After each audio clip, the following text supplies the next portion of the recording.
John Lewis, firstly, the piece of work that you've got there to your right, tell us a little bit about that. This is a collaborative piece. It's myself and another glass artist called Karen Browning, and it's called Midden, which is, as a lot of people know, it's the name of an old domestic rubbish dump back into prehistory.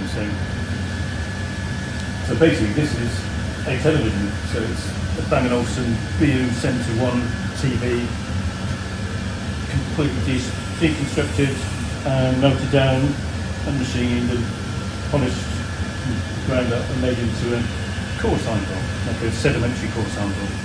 It may be difficult to answer this question, but how did this come to be? I've been melting TVs, mainly Bang & Olufsen, because they're such good quality and they're nice to take apart for years, and melting them in my furnace and blowing vessels and casting them. But myself and Karen have done a few projects together, and we decided to do the same thing but use the whole television, use every single part of it, every component, all the metals, plastics, everything. And we were thinking, what should we do with it? What kind of form should we make it into?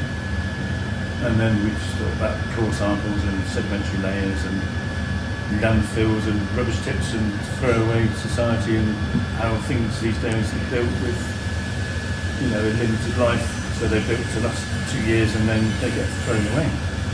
Is it natural for artists to work together?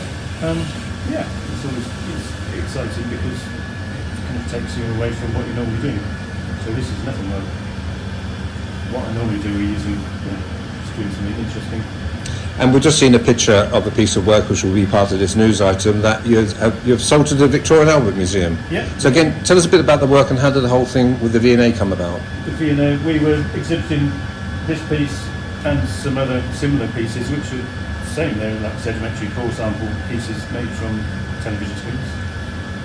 And the V&A came to, they were looking around to collect, and they obviously were interested in our work, and they particularly liked one of our small pieces, and they kept on asking questions and asking more about what we were doing and how it's made and our history and stuff, and they came back a few times with more and more of their committee, and then asked us to, saying they'd like to acquire it for their collection, which is amazing. It's over the moon. Of all the places in the world it should go, that we'd like it to go, it's probably the number one place we'd like it to be. And is it up there right now? Not yet.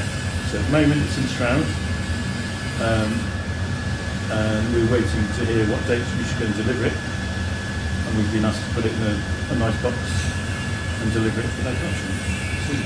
So when you do go and visit it, you must feel immensely proud to see your work there.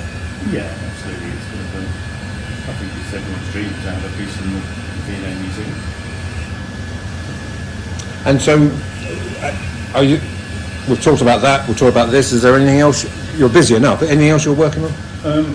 We're going to carry on making more pieces because we like what we're doing this, because it's got a message about things that this TV was built to last a lifetime, but things these days aren't.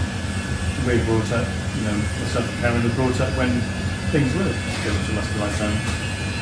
So we don't agree with so much plastic being chucked away in landfills, and also if you throw something away, you've got to mine materials to make something new. So next, while we were at Collect in Somerset House exhibiting this piece, we were asking people that walk past if they've got a helicopter. So we'd like to do something bigger next time. And a few people said, I might know someone who's got one, but if that doesn't come up, maybe it wasn't.